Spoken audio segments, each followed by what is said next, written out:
Olá pessoal, boa tarde, tudo tranquilo?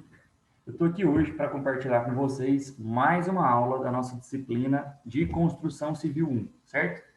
Eu vou comentar com vocês hoje sobre algumas etapas de obra, que são as partes de revestimento.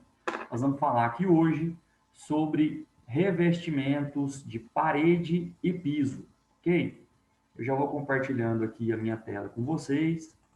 Enquanto vai abrindo, a gente já vai iniciando a nossa conversa de hoje, né?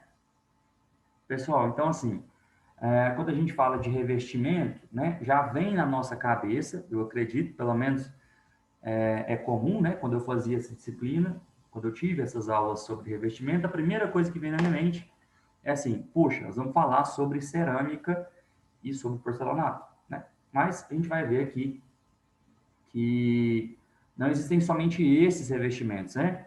E que o primeiro revestimento que a gente tem são os revestimentos de argamassa, revestimentos argamassados.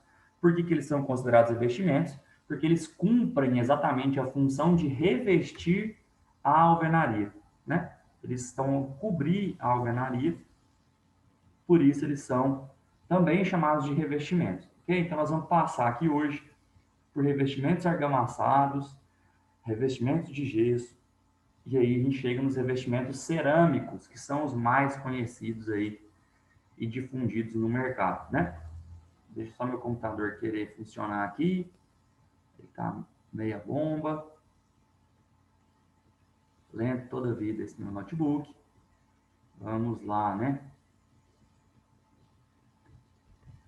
Vamos lá. Então, primeiro, né? Revestimentos vão ser todos os procedimentos utilizados na aplicação de materiais de proteção e acabamento sobre superfícies horizontais e verticais em uma edificação. Quando eu pretendo revestir uma superfície, né? Se eu quero fazer o revestimento sobre essa superfície, o que essa superfície tem que ter ou como é que ela deve estar, né? Primeiro, ela tem que estar livre de poeira, substâncias gordurosas ou outros materiais soltos. Por quê? Se eu vou colocar algum revestimento, seja argamassado ou qualquer outro, e está cheio de poeira ou com gordura, o nosso revestimento ele não adere na superfície, né? A poeira vai criar uma camada fina, né? Que vai separar a minha superfície do meu revestimento. Então, ele vai ficar de alguma forma meio solto ali. No caso da gordura, é a mesma coisa, né? Outra questão, se eu vou pegar uma superfície de uma obra para edificar, né? Uma parede, por exemplo, todos os dutos e redes de água, esgoto e gás deverão ser ensaiados sob pressão recomendada para cada caso, antes de iniciar o revestimento. Por quê? Olha só, pessoal, a gente vai fazer a parte hidráulica, né? A última aula a gente falou disso. Fazer lá as redes, né? A tubulação de abastecimento e de esgoto. Aí, belezinha, você montou lá seu sistema hidráulico e começou a rebocar a parede. Rebocou a parede inteirinha, colocou lá o seu revestimento de cerâmica, né, de porcelanato. Aí, num belo dia, alguém resolve testar a caixa d'água. Poxa, lembramos aqui que tem que testar a caixa d'água. E aí você vai perceber que a sua tubulação está cheia de furos, por exemplo, né? Ou as conexões, alguma das conexões não está bem encaixada e começa a dar um vazamento de água. Se você já está com revestimento cerâmico, né, você já está colocando a cerâmica ou o porcelanato na sua parede, por exemplo, ou no seu piso, você não vai perceber não vai perceber facilmente, né? No primeiro momento, esse vazamento. Você vai perceber que depois de uns dias, né, que essa água está ligada, você vai começar a ver ali alguma poça, no local do rejunte, você vai perceber que está úmido. Depois você vai começar a perceber que algumas peças parece que afofaram. O que, que isso quer dizer? Água, né? E aí você vai ter que perder todo o serviço de revestimento. Vai ter que tirar o revestimento, quebrar o piso ou a parede, refazer o serviço de hidráulica e só depois é que você vai poder revestir, né, de novo, fazer o serviço de revestimento pela segunda vez. Então, percebam que se você deixa para testar somente depois de que o revestimento já está assentado, isso pode ser um erro muito grande para a obra, um prejuízo muito grande para a obra, né? Então, o ideal é que você instale antes, né, faça as instalações e já teste elas, beleza? Terminou? Já testa a água, então, para que a gente possa começar a fazer os revestimentos, perfeito? Nas edificações, nós vamos considerar três tipos, né, principais de revestimentos. Revestimento de parede, de piso e de teto ou forro, ok? Existe também, né, alguns tetos e forros que vão ser revestidos ali, perfeito? E esse revestimento aqui não é o de gesso, né, que fica desplacado, né, completamente desconectado, né? É um revestimento exatamente no forro, tá? Então, você pode às vezes fazer um reboco de gesso, por exemplo. Isso é um revestimento de gesso. Agora, o forro de gesso lá que corre rebaixado, ele não está diretamente aplicado no forro, né? Na cobertura, na laje, ok? Apesar de ser chamado de forro de gesso, né?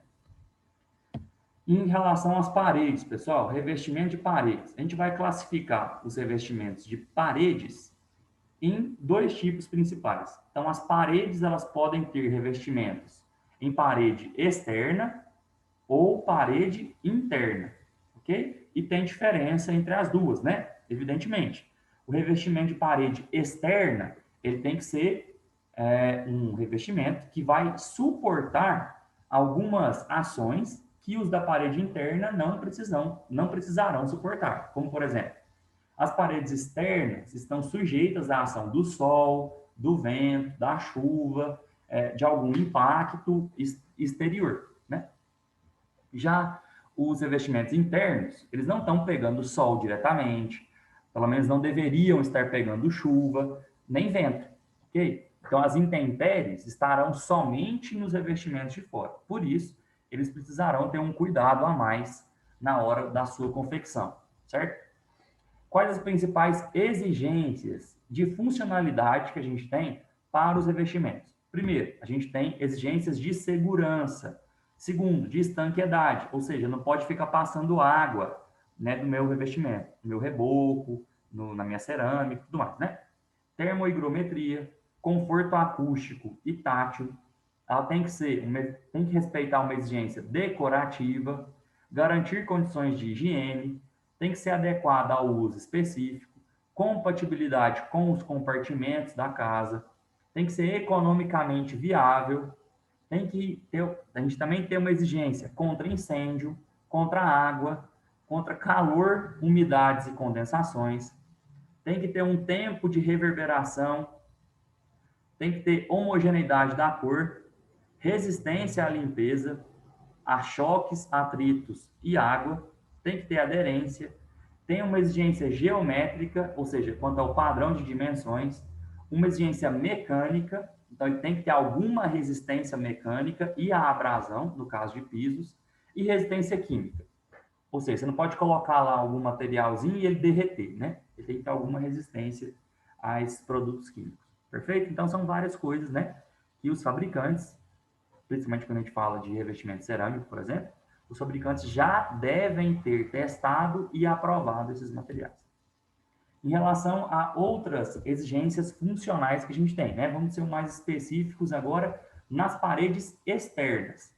Primeiro, eles devem ser estanques à água. Tem que garantir praticamente por si só a estanqueidade do conjunto, parede, revestimento, ok?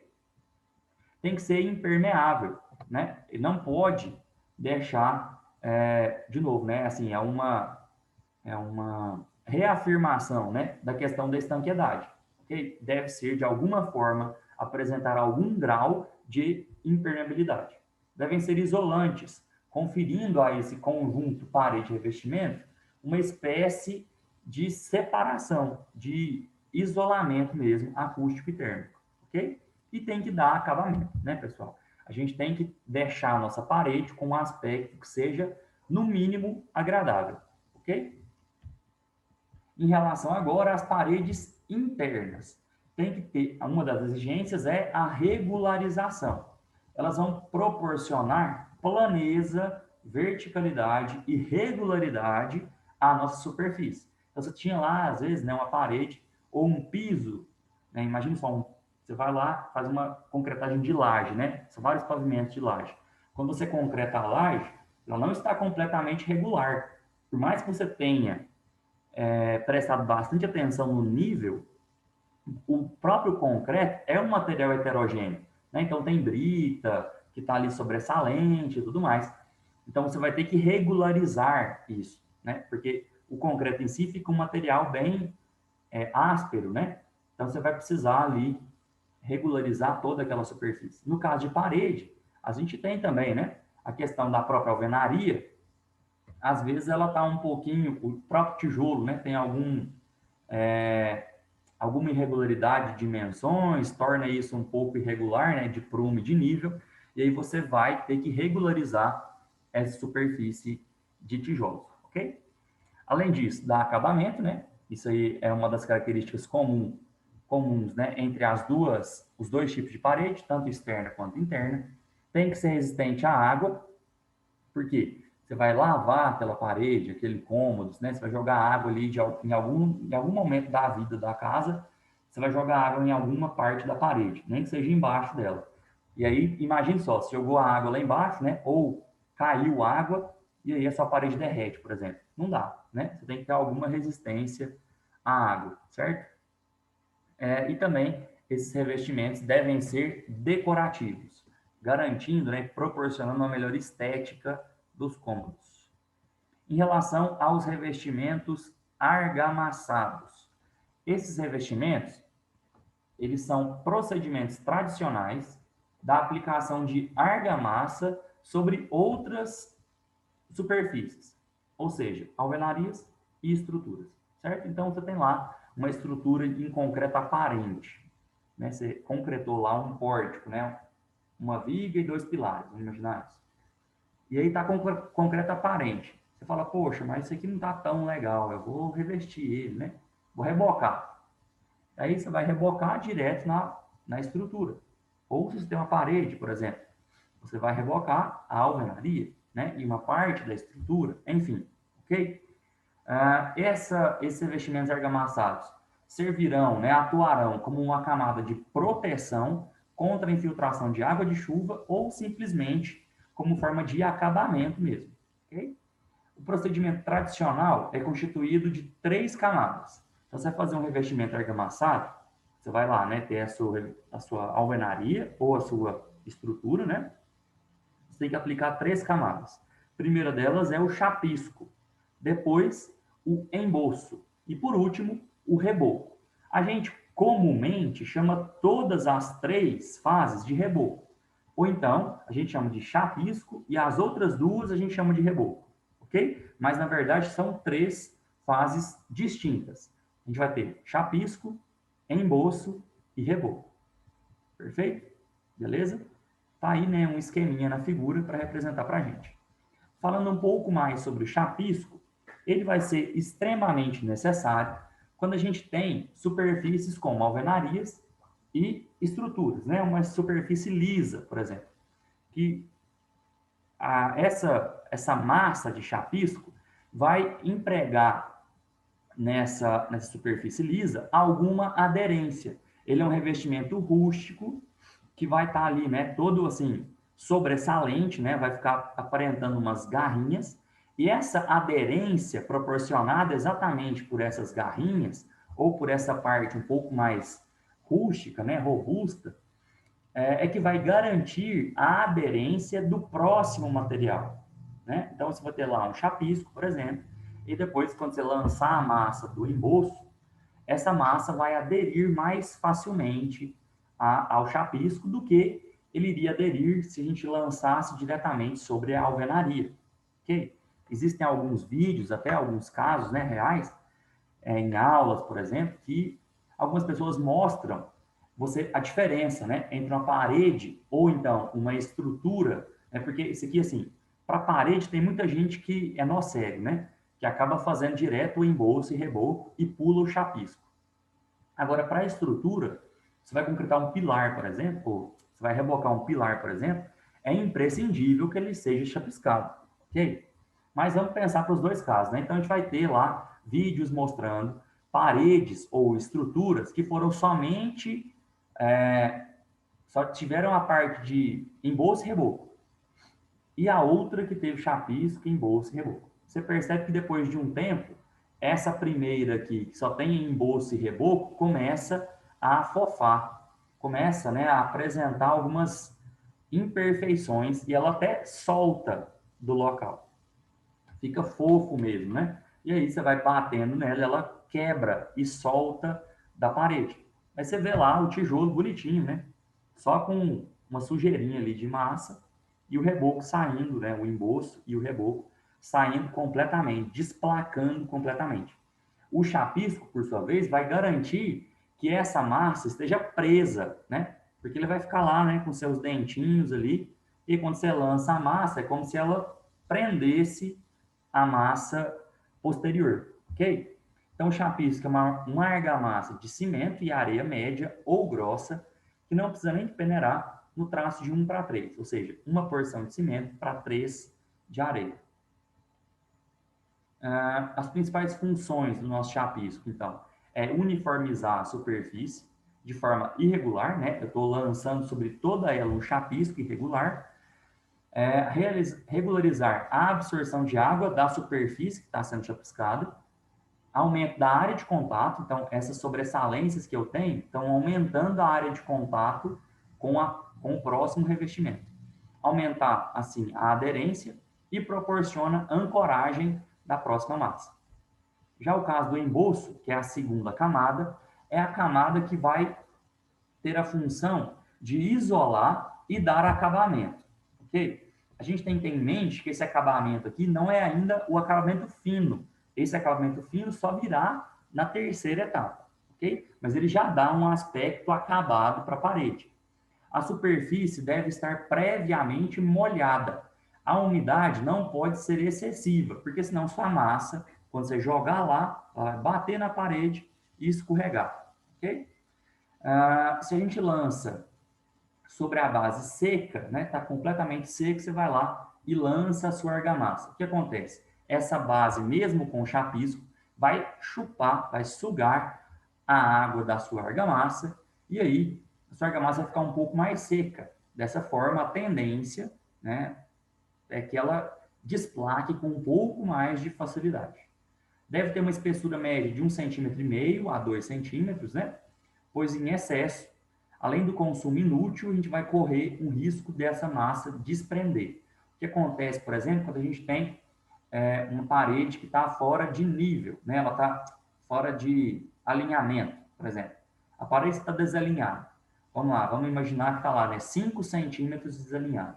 Você vai ter que colocar em uma das partes uma massa bem fininha e enchendo até completar aquele comprimento dos 5 centímetros de desalinhamento, né?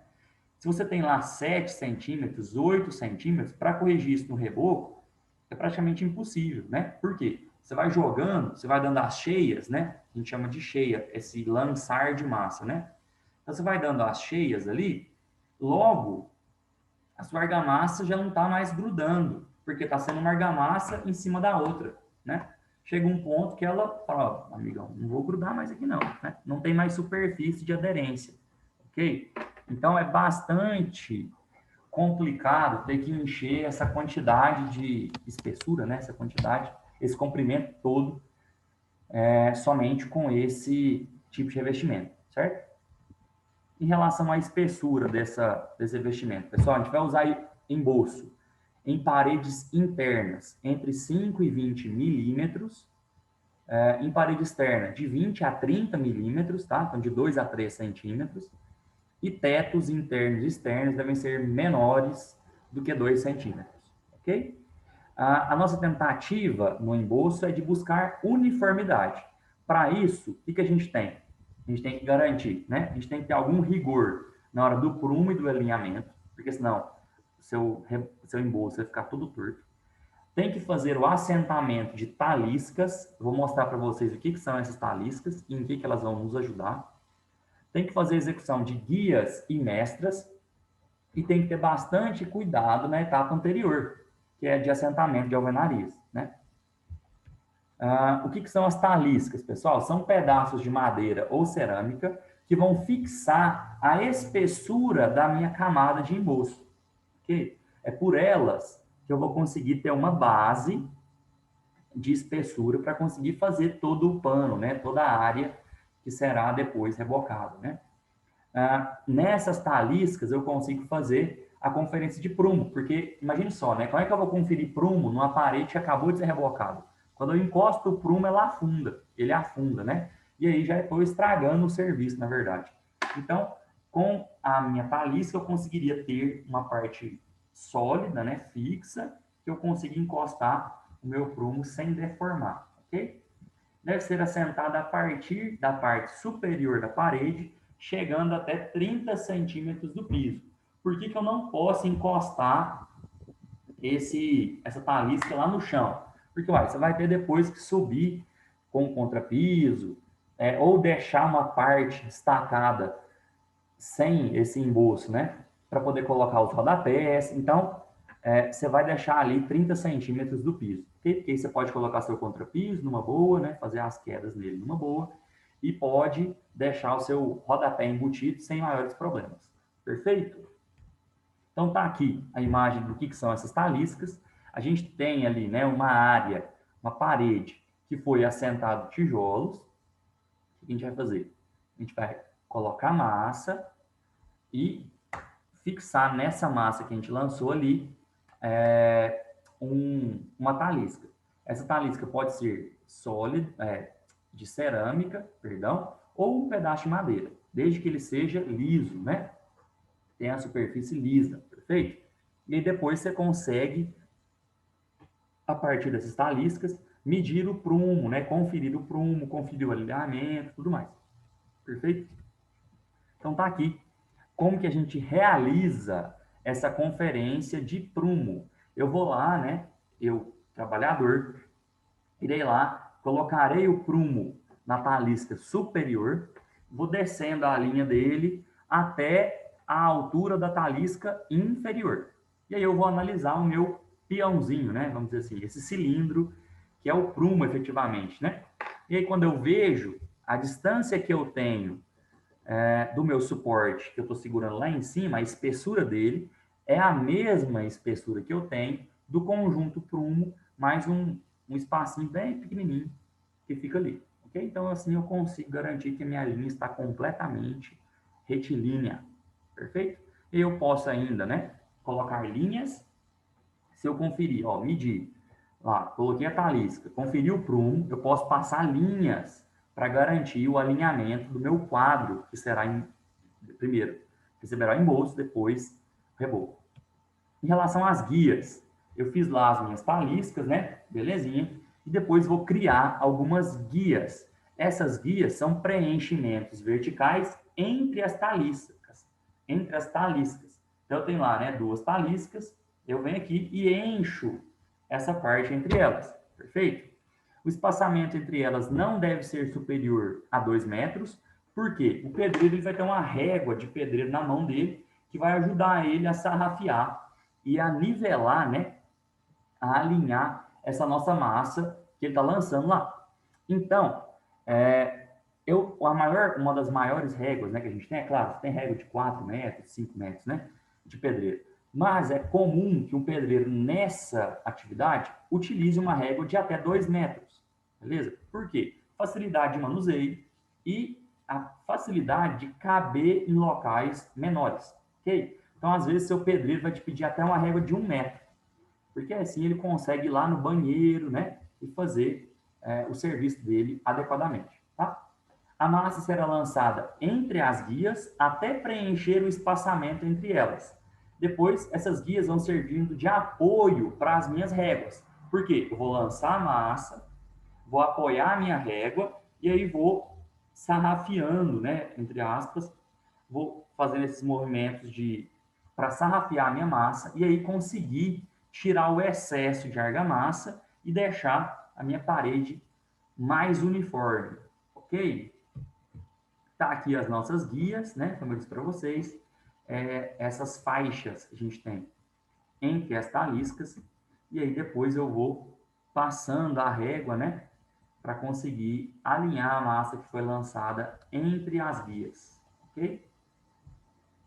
Já o nosso reboco, só um momento, né? Aqui o rapaz está fazendo com a régua na vertical. Ele consegue ainda, entre duas taliscas, né? Fazer com a régua na horizontal, ok? Existem as duas formas, perfeito? Na verdade, ele executa das duas formas, né? Em relação ao nosso reboco, ele vai ter uma espessura de 2 a 5 milímetros. Então, essa parte de reboco mesmo, né? O que é o reboco mesmo? É o acabamento do acabamento, né? O que a gente chama, em forma de pleonasmo, de acabamento final, né? Então, assim, ele vai dar aquele arremate mesmo, ok? A superfície deve ser regularizada e o desempenamento feito com superfície ligeiramente umedecida através de aspersão de água com brocha e movimentos circulares. O que acontece? Você vai comprar um filtro ou uma desempenadeira, aí você vai pegar uma brocha, que é tipo um pincel assim mais grosso, molhar na água e dando uma batizada assim, né? Lá na sua parede, né? Já está com o embolso. Você dá uma jogada de água e aí vem ou com um filtro de espuma ou com uma desempenadeira. Aí você vai lá, tem gente que faz com os dois, né? Passa primeiro a desempenadeira, depois ele passa com o filtro para fechar melhor os poros, ok? Esse acabamento, como eu disse, né? Utilizando desempenador com espuma, ok? É o final, né? Assim, o arremate mesmo, finalmente, é com a espuma só para fechar ali os poros. Ele é extremamente importante, principalmente, pessoal, nas regiões, né, nas áreas que a gente não vai ter outro revestimento. Por exemplo, você vai fazer uma sala e depois você vai pintar ela. Para pintura, o ideal é que você tenha o máximo, a superfície o mais lisa possível, né? Porque ele gasta menos massa corrida e menos tinta. Nós vamos falar sobre isso aí nas aulas seguintes, né? Sobre pintura, mas só antecipando aqui, né? Então, para o pintor, o ideal é que a sua parede seja perfeitamente lisa. Ou seja, é ideal que você passe ali, faça essa etapa de reboco, para que você consiga garantir um acabamento muito lisinho. No caso de banheiros, por exemplo, né? Áreas do banheiro que vai ter um revestimento cerâmico ou um porcelanato, por exemplo. O que a gente vai fazer? A gente não precisa fazer esse arremate final. Por quê? Porque vai ter outro revestimento que vai cobrir aquela superfície, ok? Então é perda de tempo ficar lá, né, passando a espuminha, a desempenadeira na sua parede, que será revestida posteriormente, ok? Então tá aqui a diferença, né, entre uma superfície que foi somente chapiscada, que é que está à esquerda dos senhores, e a da direita é uma superfície que teve a camada de embolso e reboco. Vocês percebem que nitidamente o chapisco deixa a superfície muito irregular, né? Assim, muito rústica mesmo, né? Com várias sobressalências, né? Só quem já esfolou o braço na parede dessa que sabe o quanto que esse negócio é áspero, né? E do outro lado a gente tem, já depois do reboco, uma parede bem mais trabalhada, ok?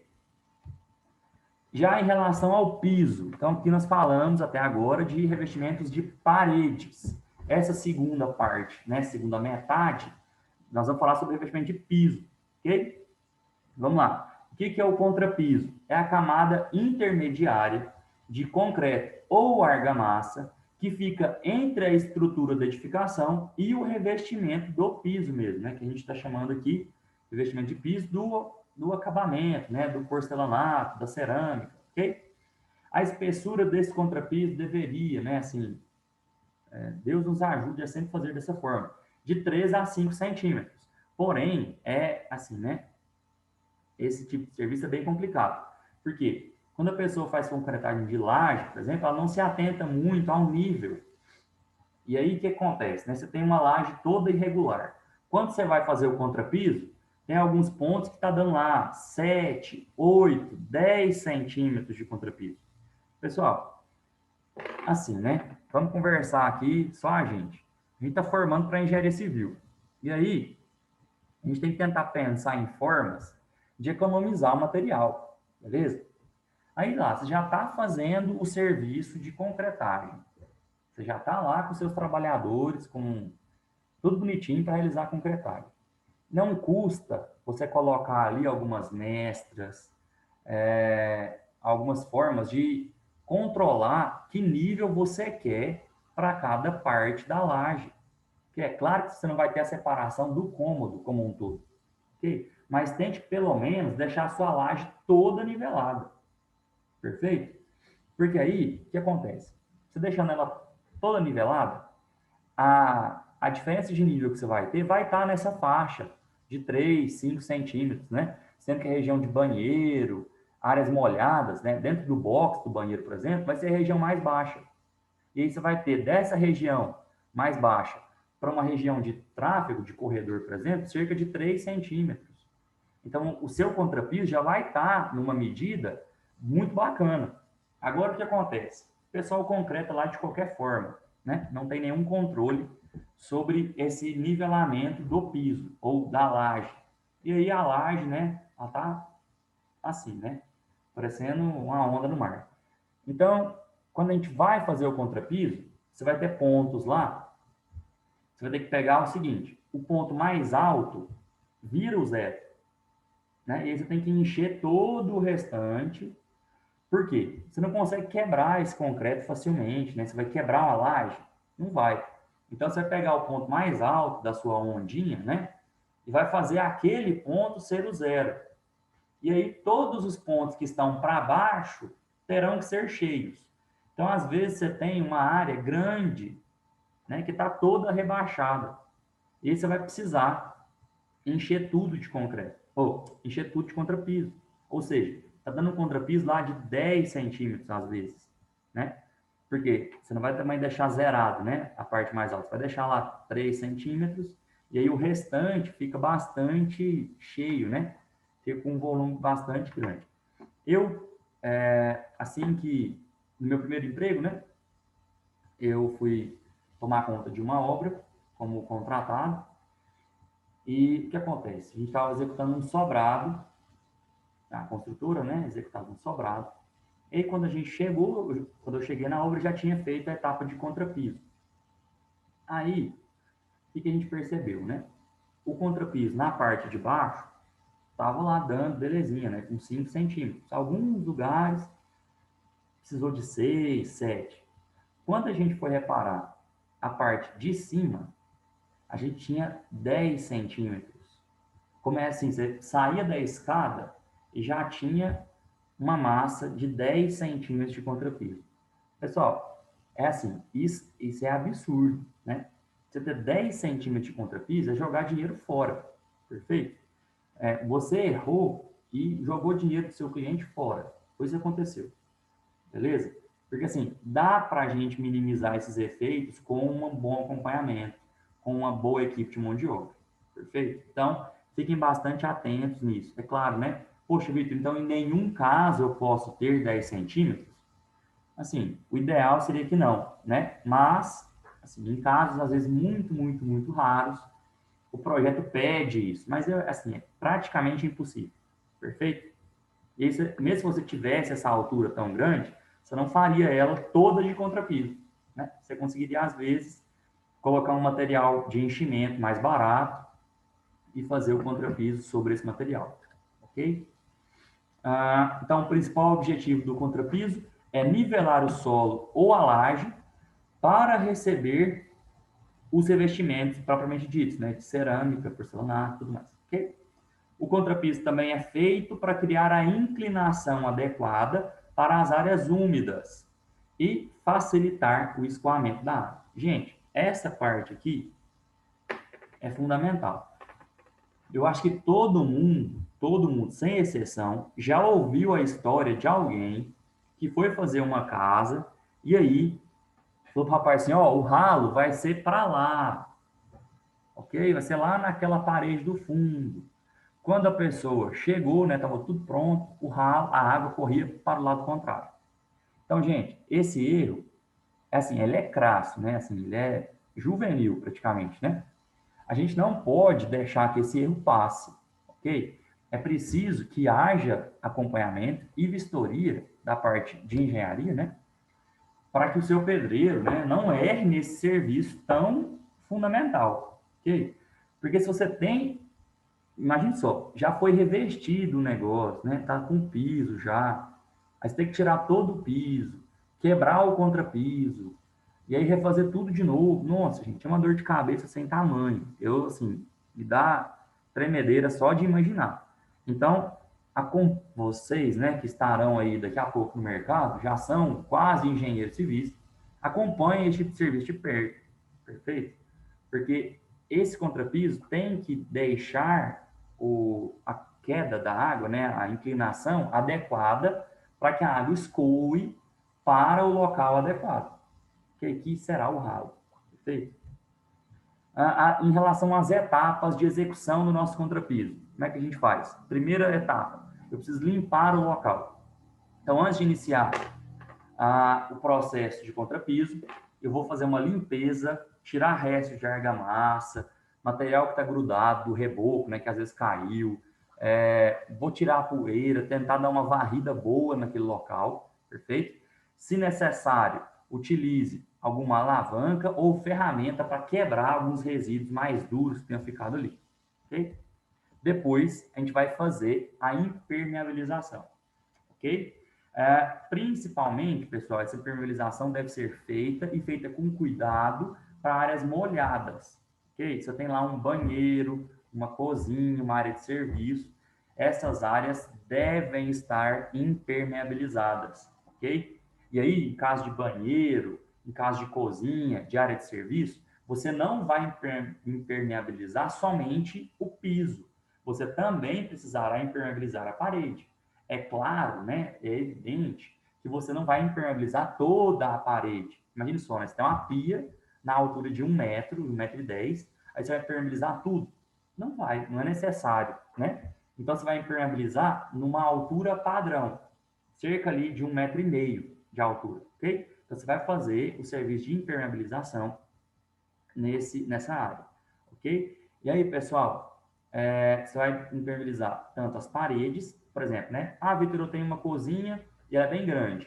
Uma parte dessa cozinha tem pia, outra não.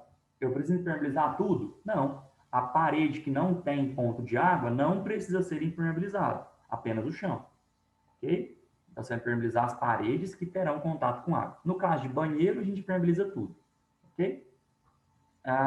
Essa impermeabilização aqui será feita com brocha, ok? Como o rapaz aí da foto. E aí tem que atender à especificação do produto. Como assim? No produto vem o seguinte, ó. É necessário fazer X demãos. 2, 3, 4 demãos. Perfeito? As demãos serão sempre cruzadas. Você vai fazer uma na horizontal, uma na vertical. Uma na horizontal, uma na vertical. Ok?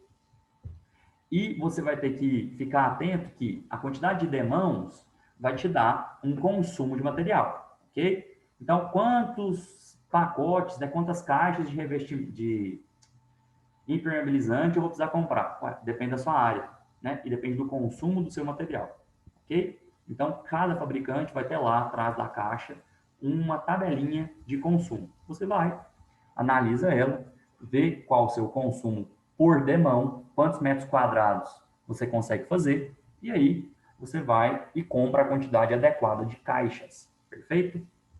Ou de quilos, né, no caso. Terceira etapa, pessoal, conferência de nível. Então, essa parte aqui é fundamental, fundamental, ok? É necessário você medir o nível da superfície, identificar se nela está todo mundo, as paredes estão todas niveladas, se está tudo dentro do prumo, se está tudo dentro do esquadro. Se não tiver, a gente vai ter alguns problemas, ok? Vai ser necessário, às vezes, fazer algumas correções, certo? Ok? Tem gente, por exemplo, que faz essa conferência de nível antes de fazer a impermeabilização. Por quê? Se precisar consertar alguma coisa, ele não perdeu o impermeabilizante, né? Que é mais caro do que a massa de reboco. Ok? A gente pode utilizar ou a mangueira de nível, que é assim, né, querendo ou não, né, para obras menores, é muito comum que os pedreiros saibam, né, e utilizem mangueira de nível. Porém, pessoal, quando vocês têm um acabamento um pouco mais refinado, o ideal é que o seu pedreiro ou que a sua obra tenha um nível a laser, ok? Esse nível a laser, ele vai ajudar a gente a facilitar na hora da conferência de nível. Porque olha só a imagem aí, ó. O laser de nível já vai lançar tanto uma linha vertical quanto uma horizontal. E ela vai estar, né, quando você ajusta o equipamento, ela vai já estar perfeitamente no esquadro. Por quê? Esse nível a laser, dentro dele tem um nívelzinho de bolha. Então você vai conseguir lá fazer os ajustes necessários. Depois, eu tenho que determinar a espessura do meu contrapiso. Como é que eu vou fazer isso? Primeiro, eu vou conferir o nível do meu pavimento, ver, né, como é que está a situação dele. Vou especificar uma espessura mínima, né, vamos dizer assim, para o ponto que eu vou iniciar, e aí eu vou fazendo o enchimento para que tudo fique nivelado ou com a queda que eu desejo realizar, ok? Para conferir esses níveis em toda a minha área, eu vou executar de novo as taliscas, perfeito? Então, vou fazer talisca, vou marcando os níveis de cada uma delas, em cada um dos pontos, e aí eu consigo ter um guia, vamos dizer assim, né? Então, depois de fazer as taliscas, eu vou fazer de novo as minhas guias mestras, né? Então, eu vou lá traçar as minhas mestras, e depois que eu tracei elas, eu vou fazer o enchimento com material entre as mestras, perfeito? Que é o que está aqui no quinto passo, de aplicar a argamassa. Eu vou fechar o espaço entre essas mestras e vou sempre nivelando o contrapiso.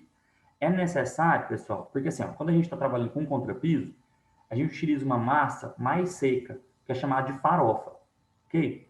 Essa farofa, assim, né, como se a gente lembrar da farofa que a gente come, né, você vai entender o aspecto que essa massa tem. Ela é bem seca mesmo, ok? Tem bem mais areia do que cimento, né? E aí, o acabamento dela, ela vai ter ali uma água, né? Vai estar ali de alguma forma úmida, não vai estar completamente seca, né? Ela vai ter alguma umidade, mas muito menor. A relação água-cimento está bem baixa nesse tipo de argamassa, ok? Então, o acabamento que você vai fazer terá que ser com a desempenadeira, perfeito? E aí, como o rapaz está fazendo aqui nessa foto, né? A gente vai utilizar a desempenadeira para ir dando acabamento no nosso contrapiso, perfeito? Agora, vamos falar um pouquinho dos revestimentos não argamassados. A gente falou até aqui sobre revestimentos argamassados de parede e piso. Então, vamos falar sobre os não argamassados agora. Esses revestimentos são constituídos por outros elementos que não são a argamassa de cimento, ok? Então, nós vamos ter gesso, cerâmica, pedra, madeira, pastilha, piso vinílico, piso de borracha, entre outros. Tem diversos no mercado, né? Eles vão ser assentados sobre a alvenaria, sobre o emboço ou sobre uma base regularizada, que é o caso do nosso contrapiso, né? A gente vai ter que utilizar nesses revestimentos argamassa colante, ok? Então, eu vou aplicar neles uma argamassa colante e aí depois eu vou assentar esses revestimentos na superfície que eu preciso, ok? Em relação ao gesso, o gesso, além de estar somente no forro, né, como a gente disse, ele também pode servir de revestimento de paredes, por exemplo, ok? E aí, esses revestimentos em gesso, eles apresentam algumas facilidades, como, por exemplo, a questão econômica, dependendo do tipo de obra que você tem, certo? E também da agilidade. É muito mais rápido fazer revestimento de gesso do que de argamassa, por exemplo, ok? A espessura do revestimento de gesso vai depender da base que eu tenho, porque se eu tenho uma base toda irregular, eu vou ter que preencher essa base com gesso, né? Até que eu consiga dar ali o alinhamento adequado, ok? Mas aí, vamos imaginar assim, né? A gente vai pensar de forma ideal e aí o nosso revestimento está lá, de novo, né? Na faixa de 5, mais ou menos 2 milímetros, tá? Então, de 3 a 7 milímetros, certo? Deve tomar cuidado quanto ao contato de gesso com a água. Por quê? O gesso, entre os revestimentos que a gente tem, é aquele que é mais frágil à água, né? O que não apresenta quase nenhuma resistência, né? Muito pequena a resistência que ele tem em relação à água. Então, a gente jamais vai utilizar revestimentos de gesso, reboco de gesso, em área externa ou área molhada, ok? Não é ideal, a não ser lá no forro, né? O forro de gesso, não vai ter ninguém que vai ficar jogando água para cima o dia inteiro, né? Agora, a área molhada, ó, área externa, por exemplo, chove. E aí, como é que você faz? Não tem como, né? Então, tá aqui o revestimento de paredes, utilizando gesso. E aí a gente percebe que também, né, ele vai ter uma etapa inicial de lançamento desse material e depois o trabalhador vem sarrafiando, né, e nivelando esse material que foi lançado até que a gente chegue numa aparência mais uniforme, ok? Como é que está mostrado na imagem à direita. Em relação aos revestimentos cerâmicos, pessoal, pelas suas características, esses revestimentos são utilizados em ambientes que podem ser molhados e devem ser higiênicos, ok? Eles vão poder ser assentados tanto em paredes quanto em pisos. Porém, é interessante e é necessário lembrar o seguinte: revestimento de parede e revestimento de piso são diferentes. Você pode usar o revestimento de piso em parede, mas não o contrário. Você não pode utilizar revestimento de parede em piso. Por quê? O revestimento de piso, ele tem alguma resistência à abrasão, ao movimento sobre ele, né, ao atrito que é gerado no movimento. Já o revestimento de parede não apresenta essa resistência, ele não é nem testado a essa resistência. Ou, quando é testado, ele pode ter uma resistência bem mais abaixo, ok? Então, a gente vai preferencialmente, né, utilizar revestimentos de parede em paredes, revestimento de piso em piso. É evidente isso, né? Mas nem todo mundo sabia que havia essa diferença entre eles, certo? Os principais tipos que a gente tem de revestimentos cerâmicos são propriamente a cerâmica, né, os cerâmicos, e os porcelanatos, ok? Qual que é a principal diferença entre cerâmica e porcelanato? A principal diferença entre eles está na produção, tá? Na composição dos elementos lá na hora de produzir, ok? Ambos lá vão ser feitos de argila, né? A matéria-prima vai ser argila, só que aí eles terão métodos e alguns elementos químicos diferentes para a produção, ok? Os porcelanatos eles vão ser mais resistentes, mais duráveis, portanto, mais caros, né?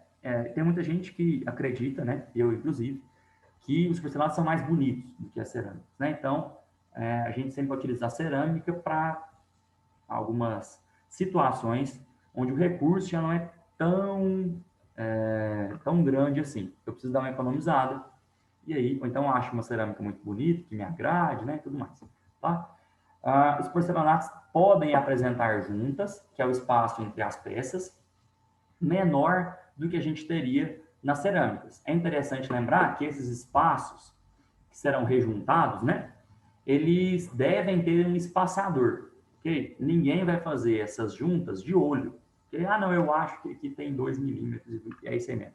Não, existem espaçadores no mercado, ou cruzetas, né, para o caso das cerâmicas, que vão nos ajudar a garantir que aquele espaçamento ali foi respeitado, aquela distância entre as peças está respeitada, tá?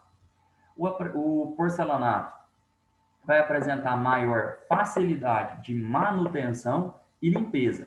Porém, na hora do assentamento em si, a cerâmica é muito mais simples de ser assentada, né? A gente tem até uma diferença grotesca, né, entre os trabalhadores que só sabem assentar cerâmica e aqueles que assentam porcelanato. Por quê? O trabalhador sem experiência com porcelanato terá bastante dificuldade pelo tamanho das peças, pelo jeito que a peça vem. É uma peça mais pesada, é uma peça mais ampla, ela é uma peça que às vezes não está completamente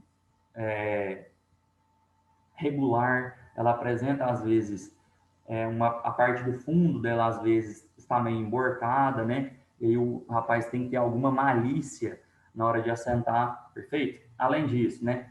Cortar a cerâmica para fazer recortes é muito mais fácil, é muito mais tranquilo.